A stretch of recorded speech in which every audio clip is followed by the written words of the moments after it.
who set the bar, the girl from Barushka. And now the Trods are calling me, calling me, calling me. Yes, now the Trods are calling me, away from Barushka. I once knew a girl in Wintermark, Wintermark, Wintermark. We had to do it in the dark, the girl from Wintermark. And now the Trods are calling me, calling me, calling me. And now the Trods are calling me, away from Wintermark. I once knew a girl down in Dawn, down in Dawn, down in Dawn, 6'10" and full of brawn, the girl from down in Dawn. And now the Trods are calling me, calling me, calling me. Yes, now the Trods are calling me, away from girls in Dawn. I once knew a girl from Old Highgard, Old Highgard, Old Highgard. Those priestly robes made me so hard, the girl from Old Highgard. And now the Trods are calling me, calling me, calling me. Yes, now the Trods are calling me, away from Old Highgard. I once knew a girl from the Marcher's Land, the Marcher's Land, the Marcher's Land. She finished me with just one hand, the girl from Marcher's Land. And now the Trods are calling me, they're calling me, calling me. Yes, now the Trods are calling me, away from Marcher's Land. I once knew a girl in Urizen, Urizen, Urizen. I tell a lie 'cause I knew 10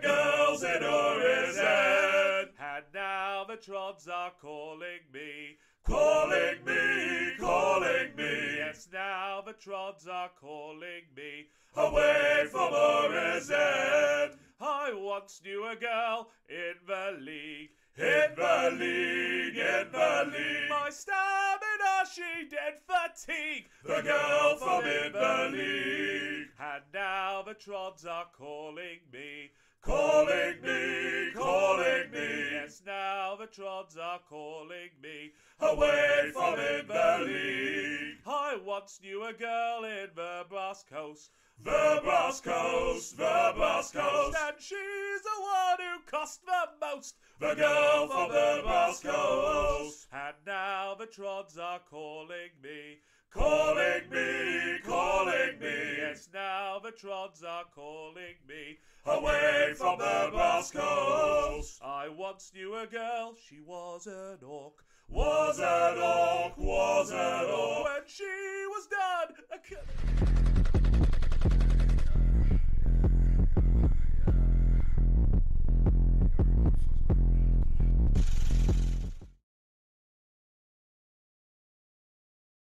Okey-doke. Hi everyone, thanks for coming along to the stream. We're going to chat diplomacy tonight, something I know nothing about, in character, at character, in the fight or anything like that. So thanks for coming along to watch. We have got, so I know the song that's playing at the moment, so I have a song playing before every stream, and this one's The Nine, and sung by Justin in the Navarre. And I've just seen Rosemary say, how have you never heard that song before? It gets yelled out in the Navarre camp at least once a night. It's constant. So thanks everyone for coming along. We've got we've got a very experienced diplomat and a new diplomat as well. So ask questions, go from there.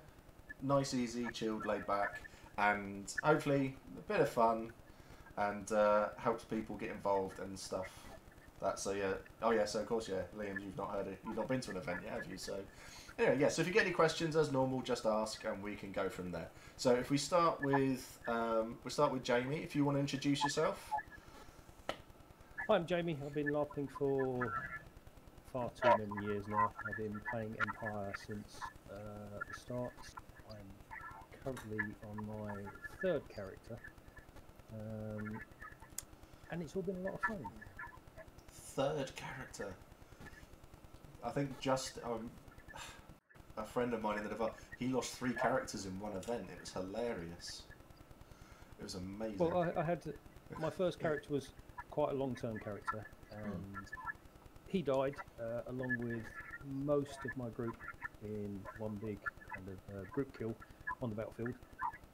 That we then played out the rest of the year as kind of R&R characters, and then we all re-rolled together as a brand new group the next year. So really 2 characters, but 3 if you want to be technical.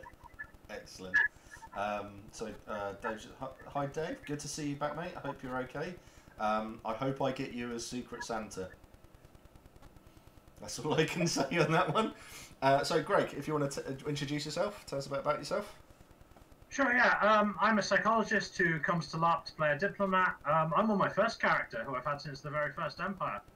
It's frankly amazing he's still alive, given everything that's happened, and I'm sure it'll sort itself out soon. Yeah, my first character got executed, so I did well there. So how long have you been playing a diplomat for? Well, the thing was, I was playing a battle captain who was like you, sort of, I'm going to fight everyone, go on every skirmish I'm offered, like I'm here to fight some more. And then I got an out-of-character injury, and my doctor said, don't do any LARP fighting anymore. So I was like, oh, I need to transition to something else. And I got the Axos diplomat thing, that event, and then I've been a diplomat ever since. And it's really nice that the game sort of gives you cover to change what your character does, in that there's this lovely ritual in there that lets you rewrite your personality, and there was a constellation that let it change your skills. So I actually, in character, went up to some mages with a walking stick and said, I want to turn all my military experience into something useful now that I can't fight. And they did a big ritual, and I came out of it using essentially military metaphors for everything that I do in other spheres, because it's just all that knowledge translated across. And it's really nice that the game sort of internal logic supported that change for an out-of-character reason. That's awesome. That's absolutely awesome. To be honest, I'd completely forgotten that was a thing that you're able to do in the game. So that's really, really cool. So you're the ambassador to Axos. Yeah. So, and what about you, Jamie? You're an ambassador as well, aren't you? To the Iron Confederation.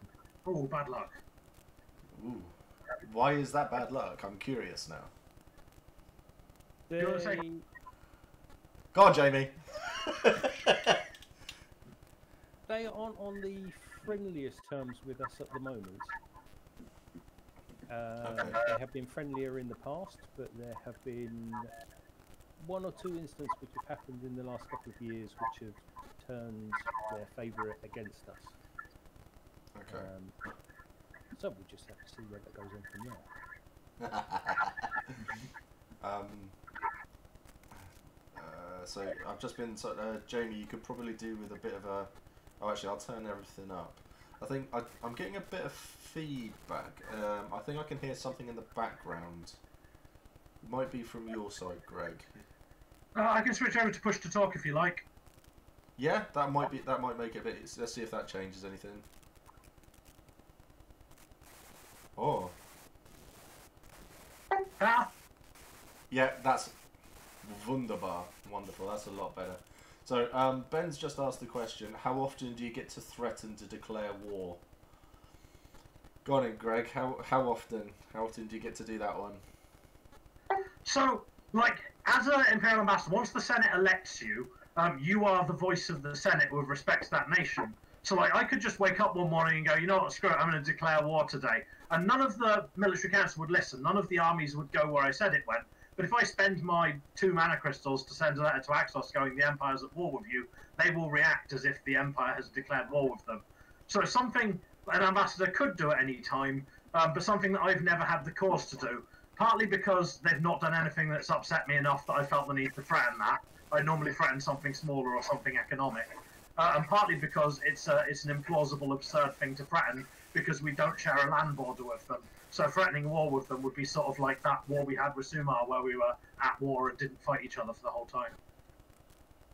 Awesome. That's quite interesting. I quite like that. So it gets also getting crackly sound and echoes. I think it's Greg's gone push to talk now. So it might be a thing when Greg's on, because I think there's a bit of background noise there. So, but we can't ask the other person in the room to stop what they're doing and sit there in silence, because that's just rude. So, and we're not going to do that. So, what about you, Jamie? Have you had any juicy, interesting stories or anything like that yet? Not as yet. As I say, I literally picked up the ambassadorship at not my last event, but the event before. The next event I was unable to make due to real life circumstances. Happens. And then we've gone into the long dark. So I've not really been able to do anything yet. But I am looking forward to the next event we run, because hopefully we should be having their ambassador coming to visit us as an official event. That will be interesting. So if I chose to at that point and did declare war, then yeah, I could do it in front of witnesses. Can I be there? Because I just get to hit them a lot. I'd be well up for that. Yeah, I mean, this is something that PD run every so often. So they will have their NPCs will come into the field as diplomats from the other side for face-to-face talks, rather than doing it via magical email. It generates different bits and pieces, so it may be they're introducing different bits of plot, but given the circumstances of the relationship between the Iron Confederation and the Empire as they stand, and some of the politics within the Iron Confederation, it seemed logical that this would be something that would happen. The Borzette has said, I thought diplomacy was a drinking game in Highguard. Nothing fun happens in Highguard. They don't know what drinking games are.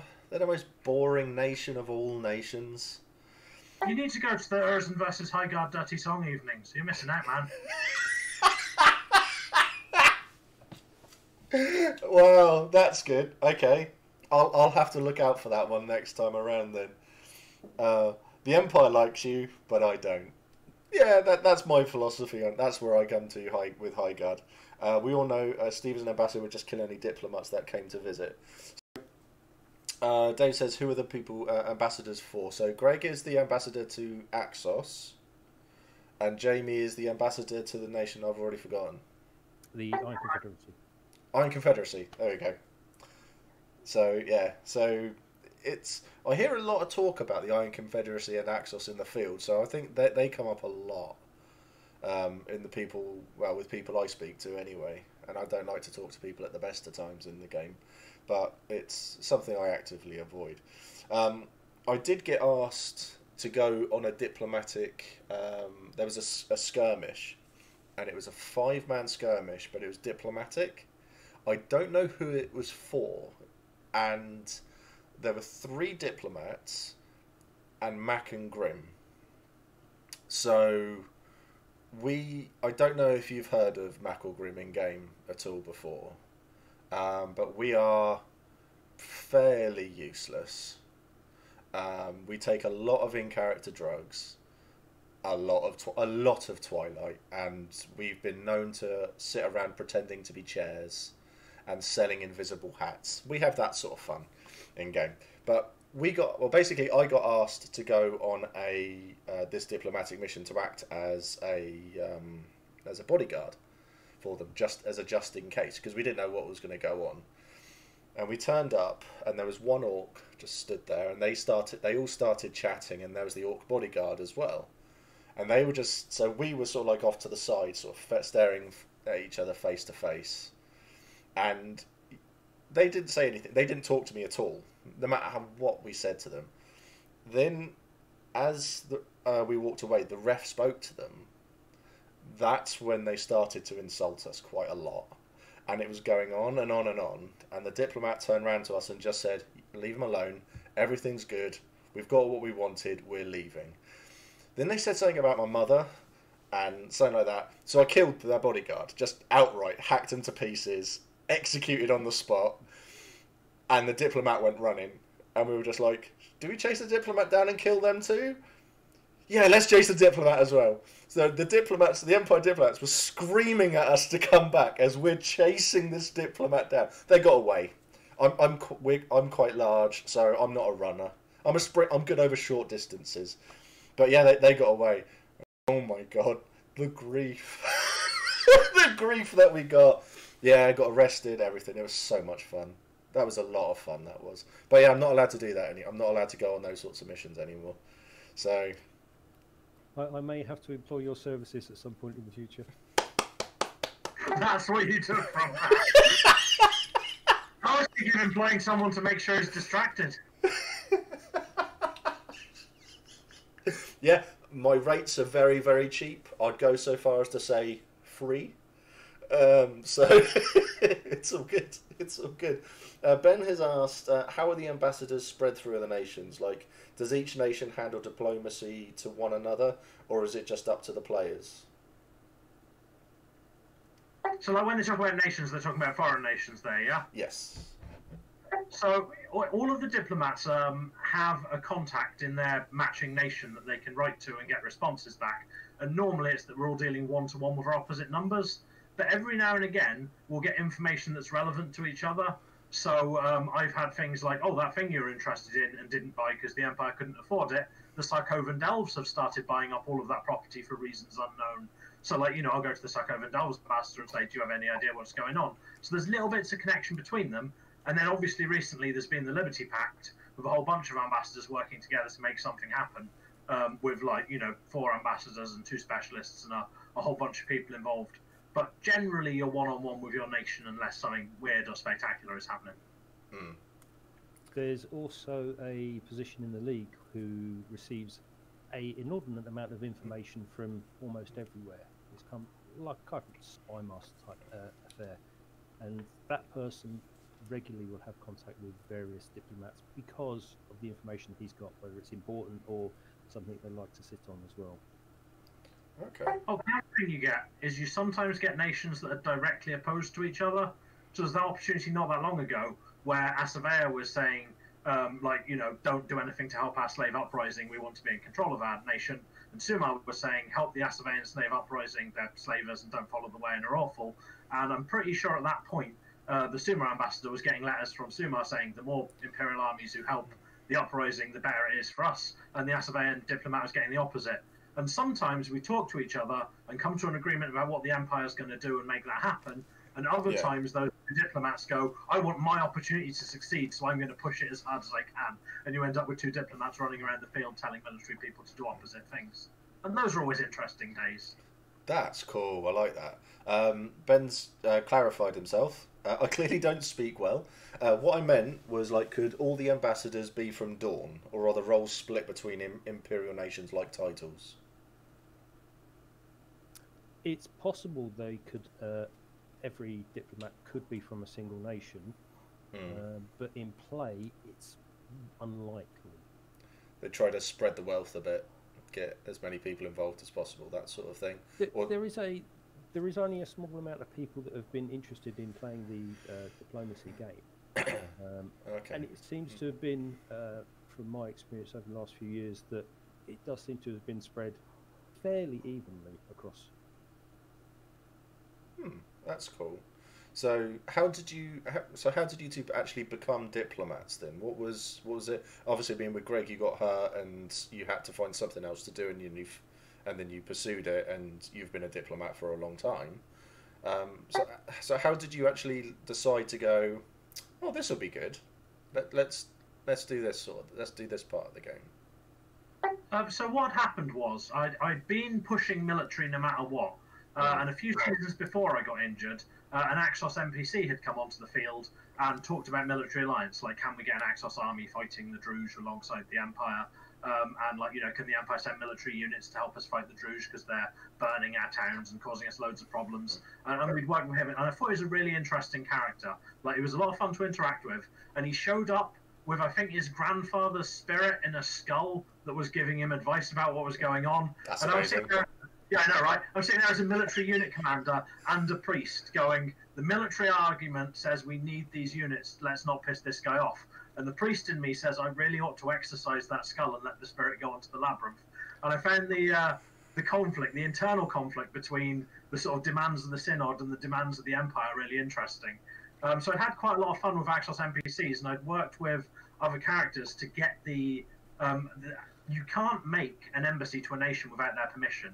Like, we can't just decide we want diplomatic relations with Sark or Skora or any of the other places we're not in contact with. We have to get them to agree we can build an embassy before it will do anything and create it. So I've been working on helping Axos do that from a military point of view, because I wanted the military alliance, and I wanted, like, basically, like, you know, Axos, Ghost Pirates and Death Knights fighting in the Empire and all that sort of thing.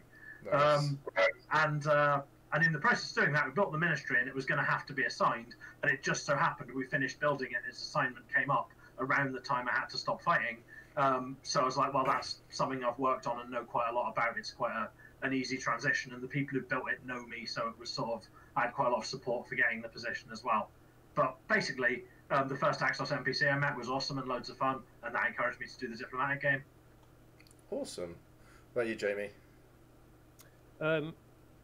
Myself and my friends had just come into the game as a new group, and we wanted to kind of hit the game running and make a name for ourselves. Yeah. And one of our in-character friends said, "This position is coming up for tenor." So, and he said, "You'd be quite good for it."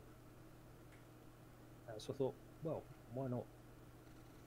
Okay, so how did you hear? How did you hear that, or how did they hear that position was coming around? Then, did they advertise them in the hub or something? Before each game, every position goes up for tenor. So you can apply for various positions at various points in the year. So each game there will be so many boss positions, so many other positions and so forth that will come up. This information is available to everyone. It's released on the wiki beforehand. It's also advertised in the hub and so forth. My friend was actually one of the senators. Okay. So he had this information. He said, you know, if you want to do this, I can put you forward, because the process for this is that a senator needs to put your name forward in order to do this, and then you have to give a short introduction to yourself in front of the Senate, and then they make a vote on who's going to be the senator, depending on how many people have actually applied for that particular position. Okay, that's cool. I mean, the page you want is one of the most useful pages on the wiki is the recent history page, which links to the recent Winds of Fortune, the recent like synod judgments that are going to affect the next game. But one of the sub pages of that is upcoming imperial elections, which is a list of every position, not just ambassadors, up for next season. So if you're a new player and you want to make a splash and get involved in something big, then have a look at the upcoming elections page and see if there's anything that sings to you. If you're up against someone who's really experienced, been in the game for ages, and you've just joined, you probably won't win, but the act of challenging for it will involve learning loads of interesting things and meeting loads of interesting people. So I absolutely encourage people to have a go, even if you think you can't win. And, you know, maybe it'll be a surprise turnover and it'll go your way. But if not, the act of doing it makes a good game. Yeah, definitely. It's something I'll always encourage is people to do things, ask questions, get involved, because that's how you find out about the game and that. So Rosemary's put in a good thing there about that, the previous question from Ben. I thought the question was about diplomacy between imperial nations. Yeah, it's entirely up to the players. I mean, I've never really experienced diplomacy between the nations either in game. The only time I ever see anything like that is like when the marchers walk around and do their justice. That's the one, yeah, where they turn up and they shout in someone's face for a while. It happened to me once in the Navarre. I was crying with laughter. I could not help myself. It was the most fun I've had in a very, very long time. There's been a lot of it. It's been kicking off a little bit fairly recently. There was the major incident where I think Highguard cursed all of the League. Is that the mirrors thing? Yes. So that's that's a fairly major diplomatic incident between empire nations. The marchers going off and doing rough justice on someone. Yeah, it's always good. It's always fun. But each nation has their own particular ways of doing it. Yeah. Rosemary, if you're trying to put a link in, I've turned links off because a lot of people were spamming. If you send a link to Dino Wookie, he's my mod. He can put links in. So send it to Dino Wookie, and he can post the link in for you. Okay. Yeah. One of the most interesting places. Sorry, one of the most interesting places for diplomacy between imperial nations is the Synod, because the national assemblies can all vote and pass motions. So when we had those recent ones of each of the nations has had part of their national traditions considered heretical by Highguard, and we need to pass judgment saying if that's okay or not. And the thing between Dawn and Highguard about whether they were going to get on about love and glory being sort of pseudo virtues, maybe like they're not virtues with a V, but like love and glory are important, right? You know, wink. And the sort of way that was dealt with, because a lot of the time with a curse or with someone coming and rough musicking someone, it's not sort of Highguard versus the League, it's this particular coven versus the League, and the rest of Highguard goes, what were these guys thinking? Whereas when you want to see sort of nation versus nation, the Synod's one of the places that you see it quite publicly. I also think it happens quietly in the military council where people go, yeah, we'll send our army to help out your territory if you send yours to help ours. But like it's less obvious when that happens from the outside, I think. Whereas Synod judgments are quite public, and national assemblies seem quite happy to criticise each other. Yeah, because within the military council there was that wonderful. Dan's put the link in. So that's what Rosemary, the link for what Rosemary was doing. So that's the imperial elections coming up, I believe. So thanks for doing that, Dan. Thanks for the link, Rosemary. There was a good one in the military council, and it led to a lot of issues between the Navarre and everybody. Let's face it, where one of the generals, won't name names or armies, decided to take his army instead of doing what was needed. He took the army straight into a foreign nation's capital, and then the next event there's a load of skirmishes, and the main battle was trying to rescue that army to get it out. I don't know if you remember hearing about that. Yeah, but do you remember the next step of the story? Probably. They did the big skirmish to get it out, and then the very next season they did it again, and the army went AWOL and like charged in again when it was meant to come back and resupply. Yeah. It was interesting. It led to a lot of issues, but out of character, a lot of fun. Though that battle was great fun. The skirmish was hilarious. I loved it. It was See, this is what I like, is that individual. Roger, see me not having opinions. I know. Well done. I have opinions on this as well. Obviously, where I was in the Navarre, I've been in Wintermark for a year now. It was the fallout from that was great. It led to quite a large split as well within the Navarre, which was quite interesting to see and hear what people were talking about. But I think the great thing is that one person caused so much game across the board, and it was amazing to see. I only wish I could create that much game just as one player. It was incredible. So I suppose as diplomats, you also get a hand in saying, so if any of the foreign nations come up to you and say, we're doing this, we need your help doing this, I suppose that can lead to skirmishes as well that you need to try to get people to go on to, because that helps further an agenda for the empire within that nation. Does that happen as well? There's certainly been several skirmishes which have happened as a result of diplomatic incidents, whether it's initially kicking off or something that's halfway through because of various incidents. Sometimes they can go well, sometimes they can go even worse. They're my favourite. Also, it's not just skirmishes. Like, diplomats get information that like makes games for all sorts of players, not just people who are fighting. So like with Axos, one of the ones that it's over now, so it's not really hidden information, but they gave us this horse statue with horse spirits inside. And Medea Ruth, who was sort of like this famously passionate synod priest who made a series of questionable decisions, comes up to me and goes, I want the horse spirits, I want to try and reanimate a horse with them.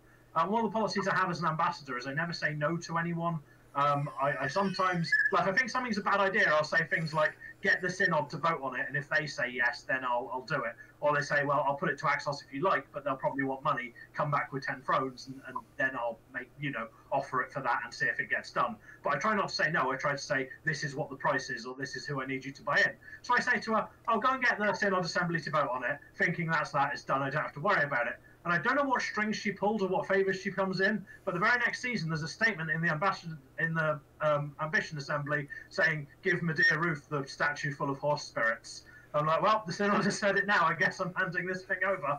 And a few seasons later, I come by to find at the Reggio, she's somehow got in touch with some sort of like the equivalent of cowboy builders in terms of Axos necromancers, and has managed to persuade them to come to the Empire to try and help do this. And there's this wonderful, she's tried to make herself a horse by just stitching together other animals to kind of match the description. And she's got these people trying to take the spirit out of one thing and put it into the other thing. And they're doing this tremendous ritual that's like based on their religion, which is absolute heresy from the Empire's point of view. So they're just belting out heresy at the top of their lungs. And I'm like, oh God, someone's going to stab them. That's a diplomatic incident. And the ritual goes wrong, and dozens of people get horse spirits stuck in their bodies, like hijacked their regular things. And the wizards are running away, and Medea Ruth is screaming, it worked, and people are lying on the floor rolling around, and it was brilliant. And there wasn't a skirmish to be seen, it was some letters and a ritual and a statue. But, like, a lot of people remember things that happened in that game as a result. That's amazing.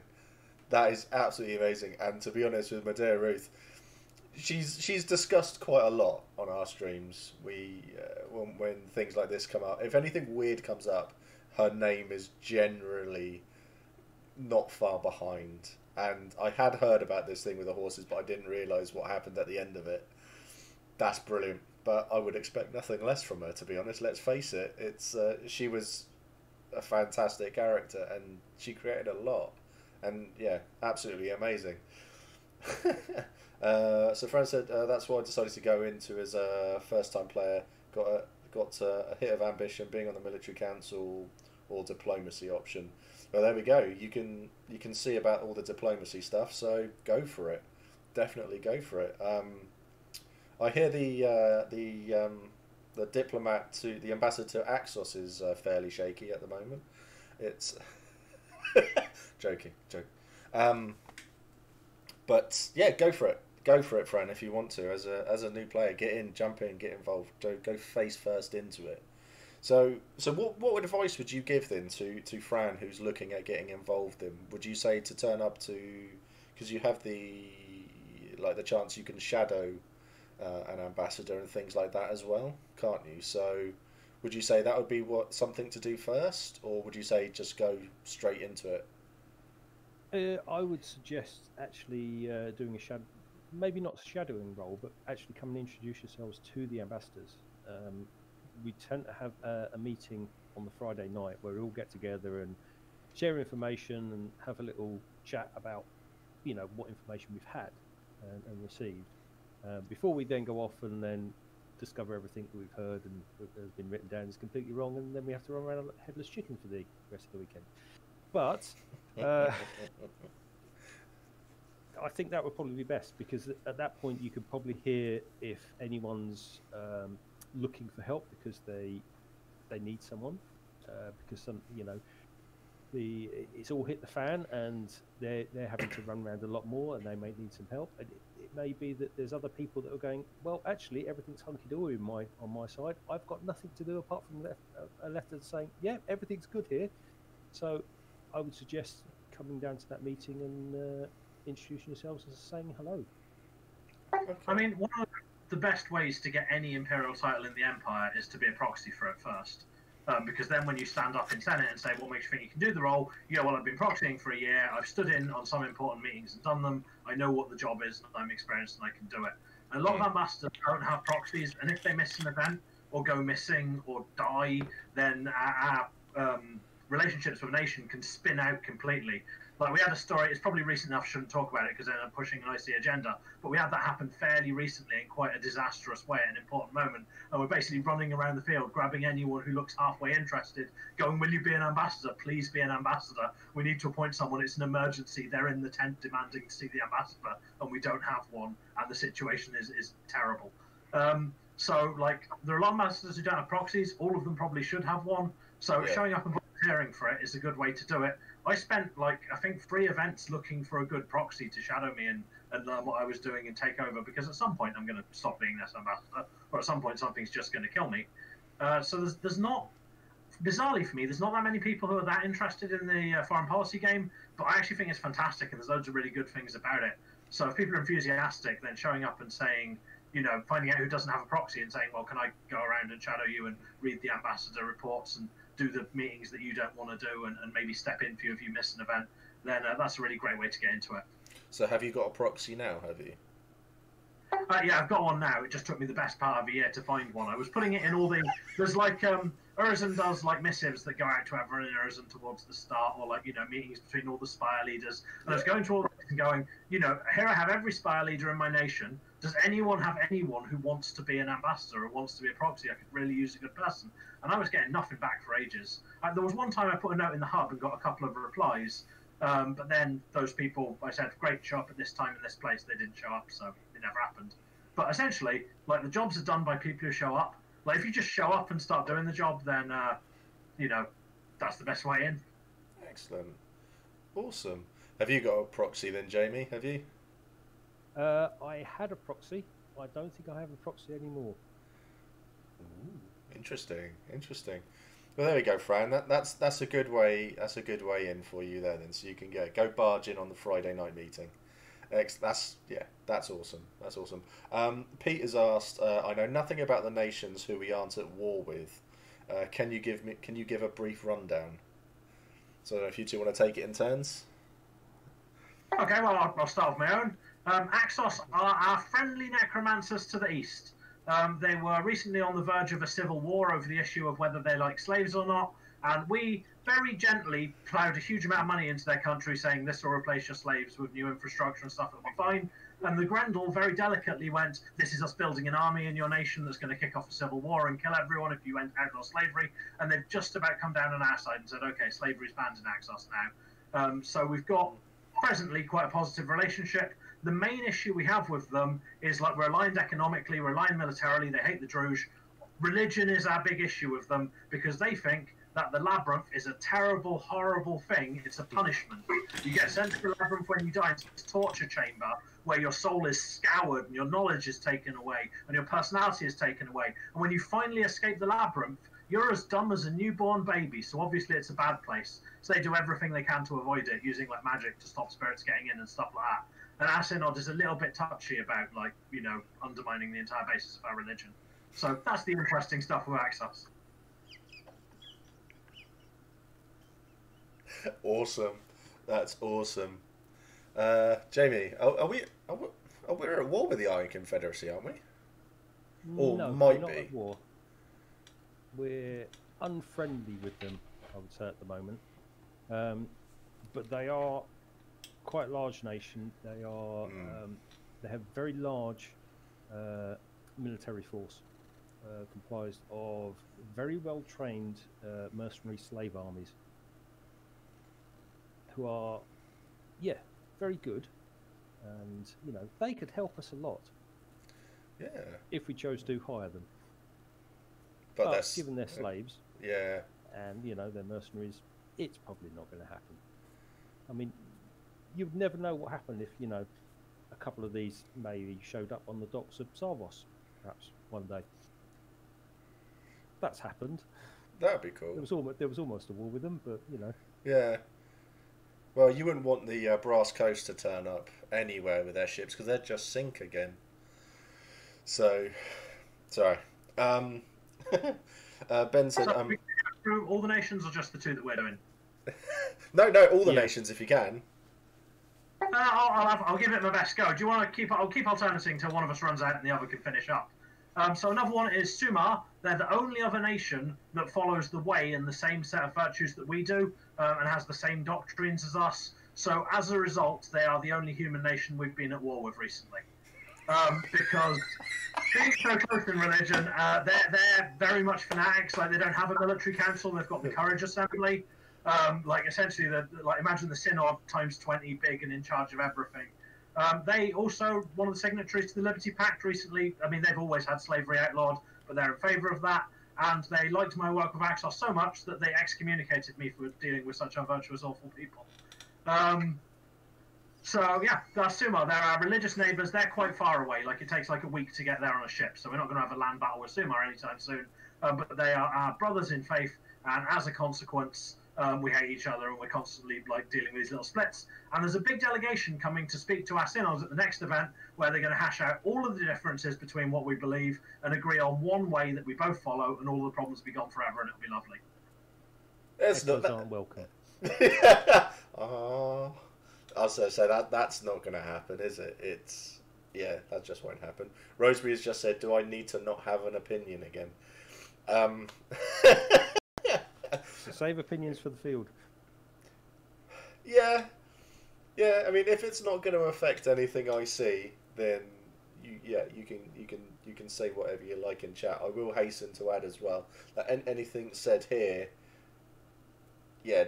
try to forget it when you're in the field, okay? As well, especially if you know nothing about it. So, it's fine for me because I'll sleep since this chat and I'll have forgotten everything. So, as I normally do. So, so what other nations have we got? Then, well, I suppose, I mean, the obvious ones, you've got the Jotun, the Thule, and the Druge, and the Grendel. And we've got the dodgy diplomatic stance with the Jotun at the moment, with, well, between the Wintermark and the Jotun anyway, of the whole, I don't know how much you know about that and the whole honourable, don't execute them, and it's all an honourable fight and stuff like that, and I just, it annoys the hell out of me. Really, really does. I did a skirmish, and the Jotun turned up, and some Wintermarkers were there, and they turned round and said, "We're not fighting the Jotun." And that was it, and the Jotun turned around and said, "We're not fighting the Wintermarkers." So we were massively outnumbered. And then someone in the Jotun came over, and I attacked them, because why the hell not? And that caused another diplomatic incident. These are my two diplomatic incidents. So attacking the Jotun, and I got into a lot of trouble with that one as well. But that was just like, we basically got them to believe that they attacked us first, which they didn't. But that doesn't matter. That's gone now. That's fine. But yeah, that was an interesting one, and I still don't know how I feel about it. IC as well. It causes a lot of. It's like when Wintermark and the Jotun have faced each other on large skirmishes, and they've had the fight, and then it's over. You see them shaking hands, and they clap each other, and they help each other's injured up, and they like carry him back and stuff like that. And I'm just stood there like, I don't know how to react. I've been executing these fuckers left, right, and centre. None of my lot are going back over. They're somewhere else right now, and I don't do it. So I had one of the Jotun come over to try to shake my hand, and I attacked him, and that got me shouted at by a general, but I told them where to go as well, and it was just like, I just walked away. I just hated it. But that was like my first battle with Wintermark, so I was playing it over a year, that the magic for the nation was slowly taking over, so I was still pretty much Navari at that point, and then I got better. Then in their eyes, I got better. So, but yeah, that's a weird one. So what about all of those nations? Do you get involved in anything to do with that, or do the diplomats, the ambassadors there, have a lot more, work? Strictly, anyone that we're at war with is a barbarian, and anyone we're at peace with is a foreigner.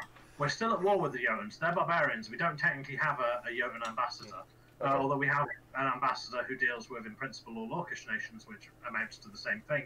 And the Imperial Consul is responsible for diplomacy with anyone we don't have an ambassador for.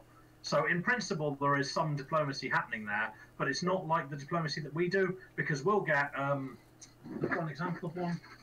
No, not easily to hand. We get these big letters with, like, sort of a dozen paragraphs of, like, they'd like the synod to say this, they'd like trading to do this. If you get 20 mithril and build a school, then they'll send you some Ilium, and like loads of different like opportunities, things that happen. People who want to do diplomacy with the Jotun don't have that opportunity. They don't have the embassy, and they don't have that list of things. It's done on a case-by-case basis of happening to meet the right NPC, or finding someone who can wing messenger, or even just people on the battlefield going, generals going, we'll get all of our soldiers to behave in this way, and if we all behave in this way enough times, then they'll learn that we can fight honourably, and that'll make it possible to do diplomacy. So there's reasons we might want to close the Jotun front, which I'm not going to get into.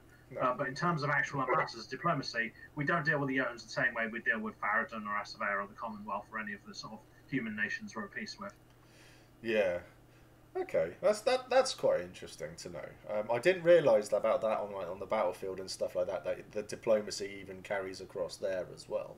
You do see like generals and stuff like that going off and having a chat, but that must be a relatively new thing. Because my first character was the Navarre general, and never happened. I didn't anything ever came across like that on the battlefield. So that's an improvement to the game, I think, and that's really cool. KP has said, as a new priest, I'm super interested in the Summa and telling them they're heretics.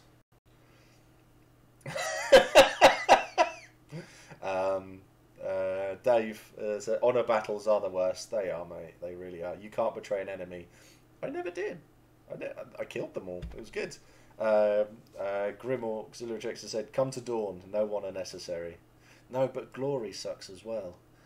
In my opinion. I mean, I think the thing is, all of these things, right, they make good game for someone and bad game for other people. Some people love them, some people hate them, and some people, like, don't care, but they'll play a character that cares one way, and then they'll play a character that cares the other way. And I think when we're talking out of character, it's okay for us to say, like, you know, my character's got a really strong agenda about how we should deal with this, and, like, you know, this whole idea is a stupid idea, and, like, you know, my character's generally fallen down on the side of the pragmatists in most of the military arguments about things. But, like, out of character, I'm quite happy to say there's perfectly good reasons to, like, you know, the anti-cruelty movement to exist. Because that makes gaming, it's really... Like, what's really boring is doing something and being completely unopposed. Just going, I'm going to do this thing, and everyone goes, yep, that's a good idea, and then it happens. Like, where was the drama in that? Where's the story? You don't go home and say, man, I had this really awesome empire, where first I said I wanted to do a thing, and then everyone went, yeah, okay, and then it happened. Like, you know, it's hard to get worked up about that. These arguments, be it honour or, like, you know, which nations we should be at war with and which we should be at peace with, whatever else, they're interesting because we've got all these different perspectives. And I think out of character, there isn't a right side of them to be on. Except the honour battles one, because it's really boring for 50 people to stand and watch the one person who gets to have a fight. Yeah, exactly. That's the big thing I love about Empire so much, is that you could turn up to your first event and go, oh, I didn't really get involved in anything. It's like, did anything happen? And it's like, oh, well, I did this, and then they go and reel off 10 stories of things that they got up to. It's like, you did more than me. An event. So it's it's one of the reasons why I like to do this as well. I mean, obviously not. This channel came about not just because of the Longest Dark and all of that as well, and I want to keep Keen going and stuff. But I think everyone has so many stories that they can tell, and so many things that have happened to them that will like perk people up and get people interested and make people want to be involved in what they're doing, and it draws people into that side of the game that they may not have known about before. So I mean, it's like I knew about being an ambassador, but I didn't know how much you could do or how much you could get involved in. I genuinely had no idea. So what about you, Jamie? Do you have anything that you when you became an ambassador, you've sat down and just gone, okay, I had no idea I could do this, I have no idea how to do this, or anything like that? Has anything come up that you love what you do, would love that part of the game even more? All of it is, I don't know we can do that at the moment. I'm still finding my feet and finding out what I can do. I've come in completely fresh. I've not shadowed anyone. I've got a bit of a mentor who's done the job previously, but not for several years now. So he's been giving me advice on what I can do. But it's all the procedures on what should happen. The biggest draw I'm finding it is finding out the backstory of what's happened, especially with my nation, and who's done what, why they've done it, and so forth. Yeah. And then I'm getting my reactions from that as my character. I'm thinking, yeah, that's right, I'd have done that. Or, more importantly, that's wrong. Why have they done that? You know, that sort of stuff. Yeah, that infuriates me. I need to act on that. I need to do something because of what this person has done. Yeah. Which is part of the reason why you play these games. It's, you know, someone does something and then someone else has to react because of that. And with ambassadorship, something has happened, someone else has reacted to that, and that is causing me to have a reaction to that. So I'm having to go off and then do these things, rightly or wrongly, and then hopefully someone else will look at my actions and go, why have they done that? That's wrong, that's right. And then they get brought into the game as well. Okay, that's interesting. Dave has said, I would love to be an ambassador next year, he says. So I think you've got a couple of people so far who are quite interested in this. So 2 people converted, so yeah, well done.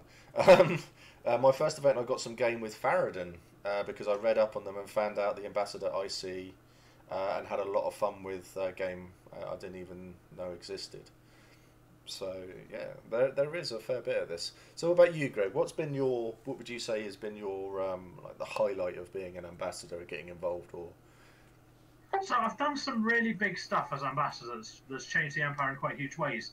But actually, my number one favourite thing I ever got is Axos is divided into 5 different groups, and they each have like different opinions of the Empire, and some of them really hate us, and some of them really like us, and the balancing act between them is part of the Axos ambassador job.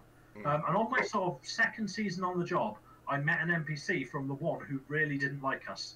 They were upset because of something the military council did in like the first year of play, where Axos said, if you send an army to help us against the Druj, we'll send an army to help you against the Druj later. And the military council basically went, fuck off, we're not interested.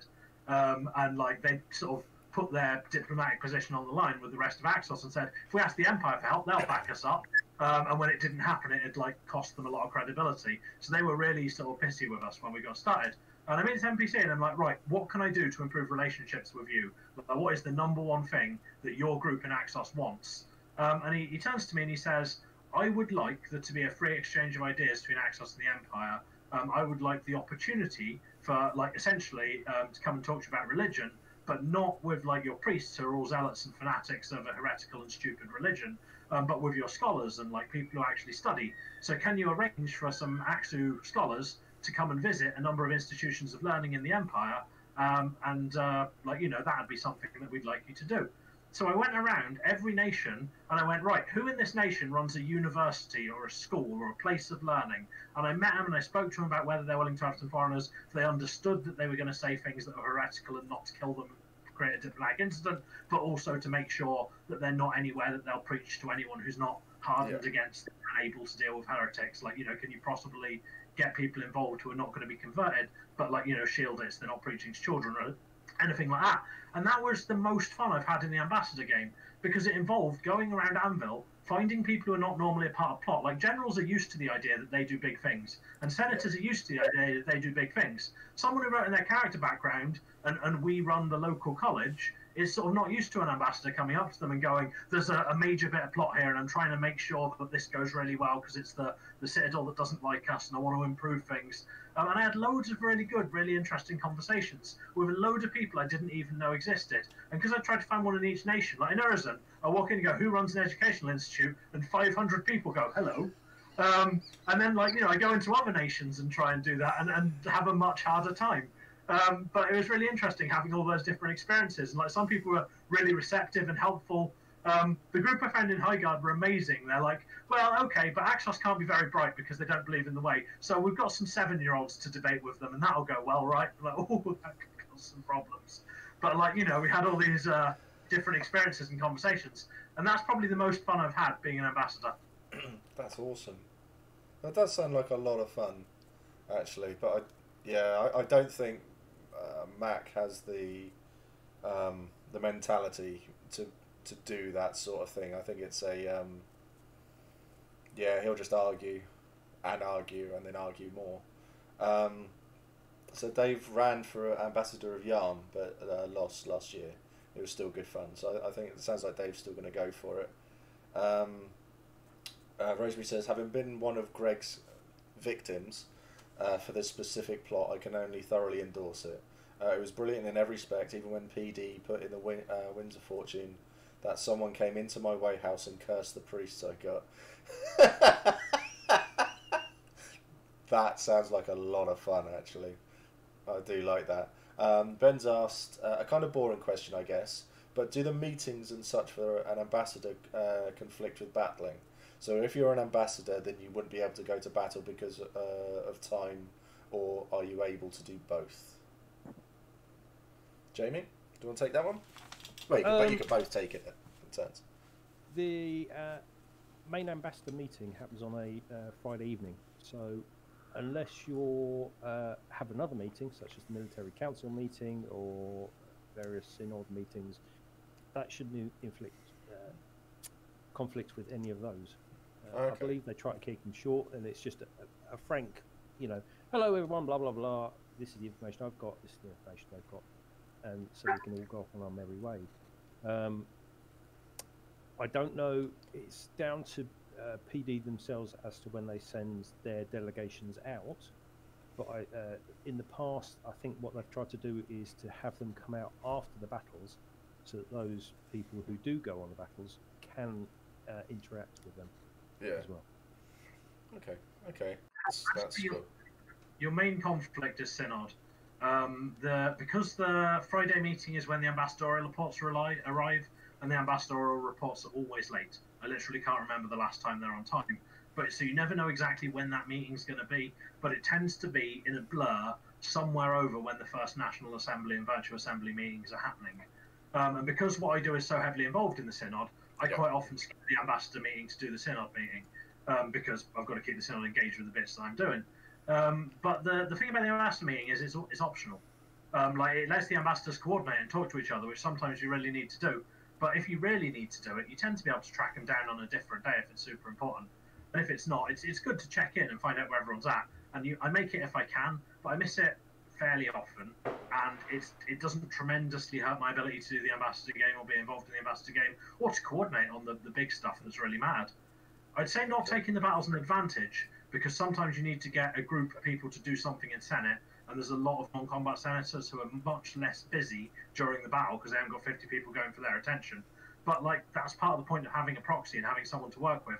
If you take the field, find a proxy who doesn't, and say, right, while I'm on the battlefield, track down this senator, this senator, this senator, and make them vote for writing "We love our surveyor" in giant letters across Lorenzo's statue or whatever it is you're trying to get the Senate to agree to do. Excellent. So, okay.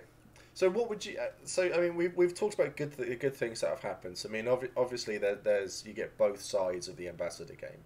So it's not always going to come up roses and things like that. So what will be the negatives then of being an ambassador as well? So if we start with you this time, Greg, and then go up to Jamie.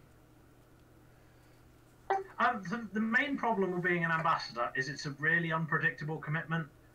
So I quite often get 3 sheets of paper that have 9 opportunities on them for different things we could build and stuff they want the synod to say that will create opportunities and places we can put military units that will do something good. And I spend my whole weekend running around and doing it. And then other events, I get one side of the paper and do you want to build something outrageously expensive that you can't afford that does something you don't want? And my entire weekend of ambassadorship is writing a letter back that says, no, we do not wish to build that. So it can be difficult to plan your event, because sometimes you're going to have to cancel every other plan you've made to get the ambassador stuff done, and sometimes the ambassador game is going to give you nothing, and you'll have very little to. I mean, not literally nothing, but give you very little, and you'll want to spend the rest of the weekend doing other stuff. So I'd recommend any would-be ambassador have something else that you care about. So I do ambassador as my main thing, and then synod secondary, and I throw myself into more synod business if the ambassador stuff's for a particular event. But I know people who split it with skirmishes or split it with something else. Okay. What about you, Jamie? I would think it's probably the herding cat thing. So you'll get the information. It's and then you need to find these 3 people, and you're in a muddy field with 1,000 other people, and you need to find these people. And sometimes it's easy, sometimes it's really, really difficult, and sometimes you miss them by literally seconds as you walked in one door and they walked out another. and then by the time you've actually found out and they're not in there, they're suddenly across the other side of the field again. So it's as with generally all LARP, really what you want is some nice, warm, dry boots, because you could be doing a lot of walking. Yeah, definitely. I think I've had that experience of finding someone where the senator I needed to find, no one could describe it to me. The only description I got was she wears flip-flops and has tattoos on her feet. So I spent like an hour walking around Anvil staring at everyone's feet, while a bunch of people wondered, why is that ambassador glaring at my feet? Never seen only to find out she's been wearing wellies all day. Yeah. That's fantastic. Ben's come up with a good question. I saw on the wiki some stuff about ambassadors being able to purchase resources. How often does that come into play? Who wants to take that one? It's if you have an embassy or control of an embassy, there is a regular thing. So each downtime you are able to purchase things from your embassy for cash. So that will come through kind of every single downtime, barring any other events such as war, piracy, things like that. So those things external to that can have an influence on that. It's meant to be a little bonus of you having it. It's meant to be a perk of, an extra beanie to encourage us to build more embassies across those nations. Okay. I found that what it does for me is I get the resources out, sell them for coin, use the coin to buy the resources again, and that loop generates a little bit of excess, which is exactly as much as it costs to buy the mana crystals and gloaming to send free wing messengers an event, which is about how many messages I need to send to do the ambassador job. So I've just found it's a really complicated way to pay for the job of doing the ambassador, because now wing messengers cost gloaming, like your 18 rings ain't going to cut it. You have to get those resources from somewhere, or you can't send the letter, and if you can't send the letter, then you can't do the job. The other thing is, that's not the big income from being an ambassador. There are ambassadors who have made a killing by turning their ambassadorships into personal profit, because every nation has stuff it's got an excess of, and every nation's got stuff it wants. So at one point I wrote to Axos and went, you need more Liao because you only have your awful bone Liao that makes you feel like you're dying, and you have an excess of white granite. What's the white granite to Liao exchange rate? And it came back as something like 50 to 1, because obviously Liao is much cheaper than white granite. But when you looked at the selling costs in Anvil, it was still sort of worth it. And if I'd been part of a big business conglomerate, if I'd gone to the right merchants and said, right, buy all the Liao in Anvil, give me 500, I'll change it into 10 white granite, then that'd have actually been pretty profitable. And I know people who have spent their entire ambassador game basically ignoring the relationship between the Empire and their target nation, and just working out what deals they can do that make themselves profit, and trying to do them on a scale that's big enough that they can turn that into like hundreds of thrones. And some have been fantastically successful at it. It's one way you can approach the job. It's not what I do, but I love that there's players doing it, and whether you're doing that or not and how much you're doing it should be part of the arguments in ambassador elections and stuff. But it's not very visible, because you write a letter to them that no one else sees, and you make a trade that no one else sees, so who knows if you're doing it or not. That's true. Yeah, a little bit of hidden profit that can never go wrong.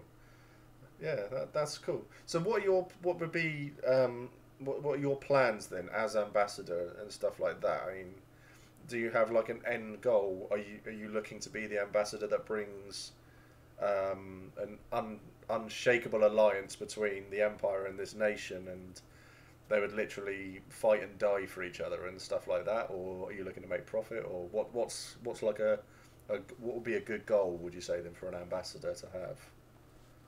I think it depends on which nation you're going for, because each of them has their plus points and negatives.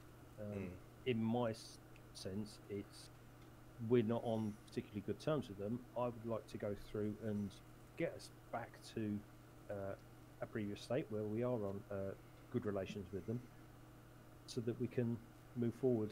Perhaps even going through to getting them to get rid of slavery and things like that. It's the impossible goal, but it's something there. Yeah. Unless you're setting those, then you just sit there and do nothing. Okay, that's a good one. What about you, Greg? So if you ask my character, he would tell you that his goals as an ambassador it is about the spirits in Axos. They've been trapping all of the spirits that they've had, preventing them entering the labyrinth. So there are more human souls to be saved there than anywhere else in the world. So there's a religious aspect to it. And it's really hard to do because it's the most touchy thing and the thing that they're the most bothered about you interacting. But his various other actions, he's trying to bring about economic alliance and military alliance to make it really expensive for them to ignore what the Empire has to say about religion. That's what he'd tell you. His actual motivations are debatable. I personally would love to see, whether it's Axos or someone else, someone manage to absorb a foreign nation into the Empire. Because it's happened before, right? Urza were added, the Imperial Orcs were added. The Empire didn't start off all these nations. I'd love to see another nation become part of the Empire in play. And I'd be delighted if it was me and Axos, but I don't know if that's the most likely outcome. But other nations might be doing it. But yeah, pick something and go for it. I don't want to say what my actual plans are and what I'm actually going to do. No, of course not, yeah. Because I can't think of a way to say that without pushing an in-character agenda. Because I'm going to persuade the to do the because of and if I say what those things are, then people will help me do it, or I'll be trying to convince people it's worth doing. But the important thing is exactly as you say, pick something big and try and make it happen. And if you do it in tiny steps by paper cuts and degrees, then do it in tiny steps by paper cuts and degrees. But be going somewhere, be aiming to do something. Yeah. Okay, that's cool. That's cool. So would you definitely recommend doing the ambassador game then to new players? Then, yeah. Definitely, yeah. There's loads of good stuff there. Absolutely. Awesome. Rosie says this is a much needed end to a long day. I know how you feel, Rosie. I know how you feel. It's definitely been a long day. We started putting up Christmas decorations. Well, Christmas lights anyway. So, okay. So do we have any more questions from everybody in chat? Anything else that people would like to know? Let's just try to think. What other nations haven't we touched on yet? What are the other foreign nations we haven't touched on yet? Commonwealth, Faradon, Yarm. Those are the main ones I can think of. Sarkovan Delves. And then ones we not got contact with, like Skora and Sark. Yeah. Okay, so what do we know about those other nations then? Shall I try and give you a sentence summary of each? Okay, go for it. Commonwealth, massive empire, believes in the greater good, and ensuring the greater good happens everywhere, no matter what. Yarm, wizard princes who have the best magic, believe in slavery and doing what the fuck they feel like. Yarm and the Commonwealth hate each other, constantly fighting. Faradon, right next to us, had no idea we were doing the anti-slavery thing, and when we put them on sanctions went, wait, what, our economy, fuck, and is now trying to decide if they want to be part of the anti-slavery pact, or if they want to be part of the anti-slavery pact, and that's the big debate going on for them. More or less believe in the way, only with a touch more vengeance, and they've dropped one of our actual virtues, I can't remember which one. Who else have we had? Sark. They are to the east. They've shared a border with the Empire for hundreds of years, and we worked out they exist basically last Tuesday because they're tremendously well concealed, and we only just discovered they're there. We've made first contact, but basically nothing public's happened yet. Skora are definitely not dwarves who live underneath the mountains extracting rare metals and are really insular and won't talk to anyone but are trading to some people nearby. We know they share a border with the Grendel, and we suspect they don't like him very much because there's a bunch of collapse passes and other physical obstructions. Sarkovan Delves are the Ferengi. They're merchants who are doing everything for sort of their greatest profit. They did this tremendous job of being involved in the anti-slavery stuff, going, well, we're not going to sign it, but we'll get rid of all of our slaves. So give us all the bonuses because we got rid of our slaves. But also we still want to trade with all the slavers because then we're the only people trading with both and we'll make so much money. And they're basically do a lot of things for the highest bidder as far as I can tell. There's also a sort of some of the historical documents suggest the Empire might have come from there originally. Anyone else not touched on? I think that was we talked briefly about Asavea. Asavea and Sumar have been fighting each other for ages. Sumar follow the way. Asavea follow their sort of fake gods that are definitely not Eternals in silly hats. They sent an architect over who built a temple, which really pissed everyone off because, when they looked at it, they're like, oh, wait a minute, this is massively heretical. Maybe we shouldn't have allowed them to build this here. So we agreed to knock it down immediately next season, at which point the Grendel got it in a peace treaty, so we've not been able to do so. Meanwhile, that architect has been wandering around the rest of the Empire building other temples as well. Yeah. And then various other plots gone on from that. Into gravel. Yeah, we smashed them down into gravel so the Asavean gods and primary beliefs could be ground beneath our heels with every step in a big symbolic gesture that gave a load of bonuses to Synod's more Liao generation for congregations around the Empire, and Asavea got, I think, slightly upset with us about it, and that might be escalating into a full-blown thing. So if you're ever wandering around the Empire and you find a temple to Squiddy Face Gods, he's probably built it. Excellent. Someone watching could clip that entire bit. That was amazing. That needs to be sent out to everybody ever. That was incredible. Fran says, that's hilarious, Greg. So that was brilliant, mate. That was fantastic. Fran's also said, do ambassadors wear anything to distinguish themselves? Do you have a silly hat? I don't have any particular clothes. There's not an ambassador uniform or an ambassador thing that all ambassadors wear. The one that you'll see 3 specific people wearing are these crowns with a series of rings across them, which are the 3 people who were sort of the Imperial Orcs credited as being principally responsible for the anti-slavery, the Liberty Pact getting made. And then essentially those rings are broken chains, and they're referred to as the chain breakers. So if you see the 3 people going around wearing those, they were super heavily involved in the Liberty Summit. That's the only ambassador-related clothing I can think of, unless you can think of one I can't. Okay. So, as Rosemary has alluded to there, it was something I wanted to touch on towards the end of the stream, the Liberty Pact.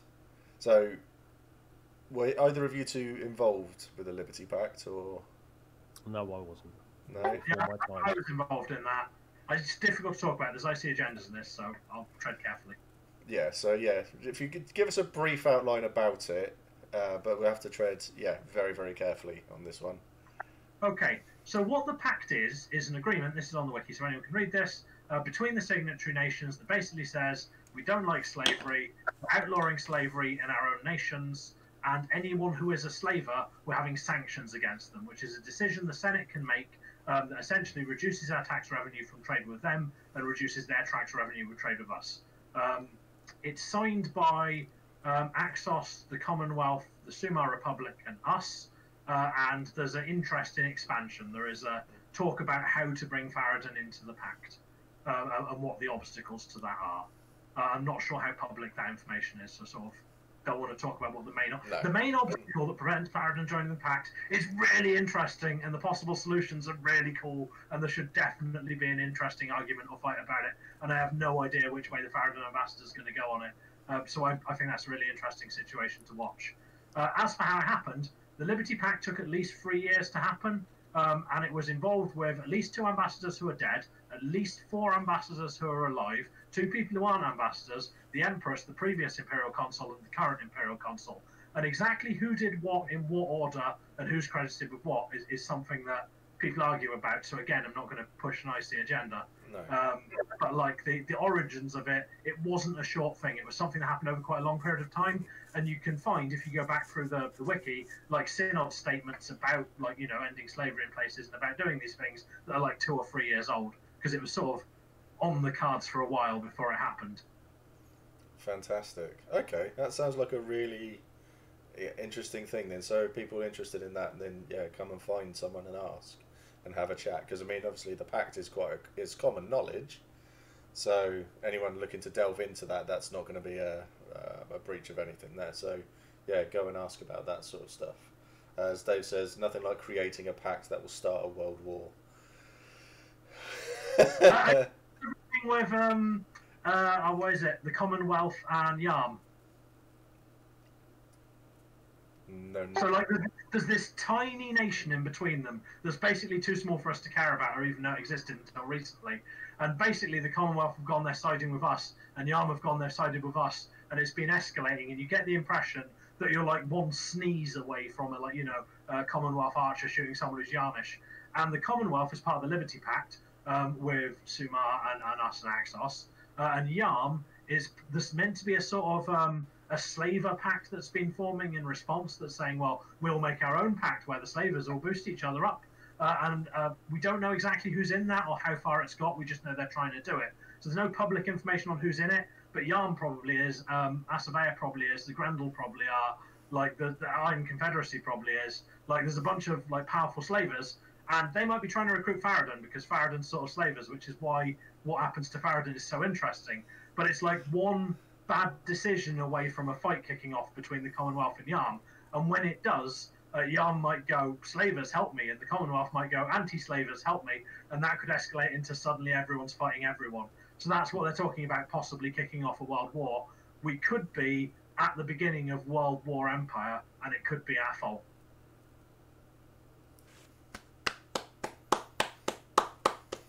Well, I'm up for it. So that sounds like a lot of fun. That'll be really interesting in game. That will be really interesting to find out about, actually. Especially going off on that sort of thing. That would be quite fun to do. Okay, so what we'll do, I mean, we're going for an hour and a quarter at the moment. So, how would you like? I'm gonna bring it to a close. So, any final words from yourself, Greg, about Ambassador Foreign Nations and all of that sort of thing? Because this has pretty much become it feels a little bit like a kind of a recruitment drive. It's been brilliant. So, any final words? Basically, just try things. Sometimes they work. Like if there's a thing you want, and like you're not interested in ambassador stuff, you're interested in magic, you're interested in military. Have a look around the wiki of the foreign nations, see if you think any of the nations might have the thing you want, and go and find the ambassadors to that nation and say, "Can you get me the thing?" I've had people come up to me and said, like, we've got a troll that's captured spirits. Is there any Axos magic that could help fix that? And I've had someone come up to me and gone, we've got the Imperial Menagerie. Do Axos have any really cool animals that don't appear elsewhere in the world? And just people coming up and asking, like, can you do this? Can you do that? Whether you want to be involved as an ambassador and get your teeth into doing all the meaty things, or whether you're just doing something else in the Empire and are looking for a resource that you can't find within the Empire, come and do it. But make sure you have something to offer, because none of the foreign nations ever do anything for free. They will want something in exchange. So work out what you're going to give as well as what you want to take. Awesome. Okay, Jamie, what about yourself? How would you sign off? What would be final words? Ambassadors. We have chocolate nutty balls.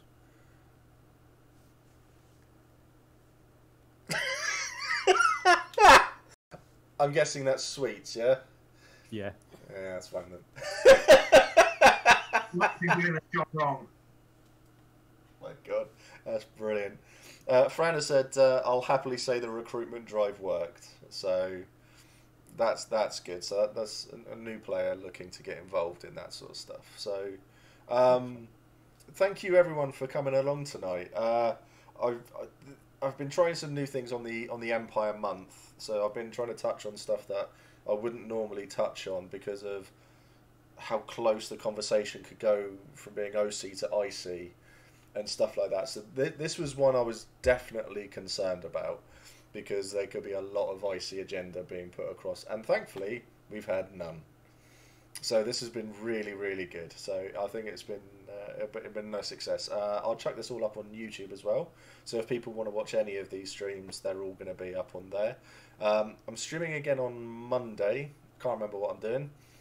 No, completely forgotten. I should prepare more. But you would have thought after doing 70 of these I would have learned, but no, obviously not. So we're going to do that.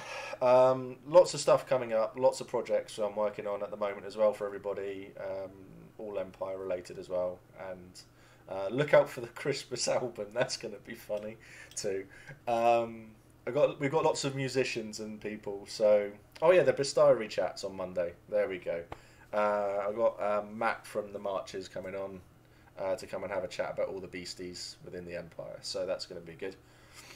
Cheers Pete and Ben.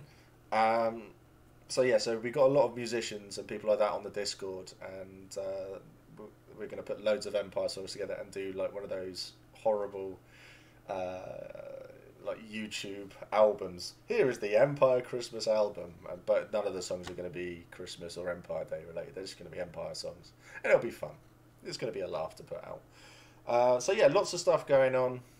So it's looking quite good for things as well. So, and hopefully with all the COVID stuff, hopefully we'll have an April event and we can all go and whack nerds with foam things in fields and have a laugh and see each and everybody again. So I get the feeling our first event back in the field is going to be quite an emotional one. Seeing everybody again after such a long time, but it's going to be good fun. It's going to be good fun. So thank you everyone in chat for coming along who's watched, asked questions and done all of that. It's been fantastic. Greg, Jamie, thank you so much for agreeing to do this on incredibly short notice as well.